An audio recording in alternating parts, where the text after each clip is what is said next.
నేను doctor Ganesh గౌటే, Shiv Sena party రాష్ట్ర అధికార ప్రతినిధి. ఈ యొక్క సిరిసిల్ల కాన్స్టిట్యున్సీలో మా కొత్తపల్లి గ్రామంలో డబుల్ రోడ్ కోసం ఎన్నోసార్లు నిరాహార దీక్షలు చేసినాం, ర్యాలీలు తీసినాం, భిక్షాటన చేసినాం, రాస్తారోకో చేసినాం. ఎన్ని రకాలైనటువంటి కార్యక్రమాలు చేసినా ఇక మాకున్నటువంటి యొక్క ఎమ్మెల్యే కేటీఆర్ గారికి ఈ యొక్క రోడ్లను పట్టించుకున్న పాపన పోలేడు.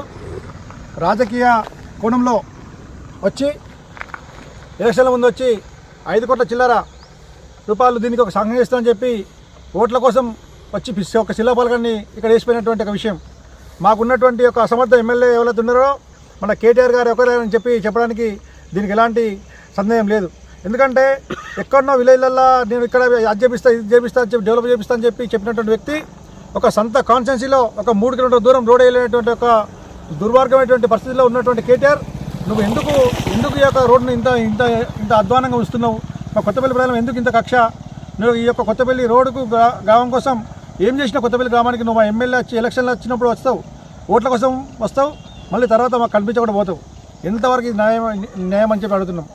వెంటనే ఈ యొక్క కొత్తపల్లి గ్రామానికి డబుల్ రోడ్ మంజూరు చేయించుకోవాల్సిన బాధ్యత మా కొత్తపల్లి గ్రామ ప్రజలందరిపైన ఉన్నది. దీనికి మీరు కూడా సహకరించాల్సిన అవసరం ఉంది. మరి మీరు తక్షణమే ఈ యొక్క రోడ్ కోసం మీరు ఎంత అమౌంట్ ఒకవేళ అవుతే దానికోసం మీరు మంజూరు చేయించవలసిన అవసరం మీ మీద ఉందని చెప్పి మేము తెలియజేస్తున్నాం. కొత్తపల్లి గ్రామం ఈ రోడ్డు కోసం 5,60,00,000 రూపాయలు శాంక్షన్ చేసి శిలాపథకం వేసినావు ఎలక్షన్ల ముందు వచ్చి. ఆ యొక్క అమౌంట్ను వెంటనే నువ్వు దీనికి రిలీజ్ చేసి ఈ యొక్క డబుల్ రోడ్డు వెంటనే మంజూరు చేయడానికి నువ్వు చర్యలు తీసుకోవాల్సిన అవసరం ఉంది. లేని ఏడలా కొత్తపల్లి గ్రామంలో ఉన్నటువంటి అందరం వచ్చి ఈ యొక్క ఎమ్మెల్యే క్యాంప్ ఆఫీస్ను ముట్టడిస్తామని చెప్తున్నాం.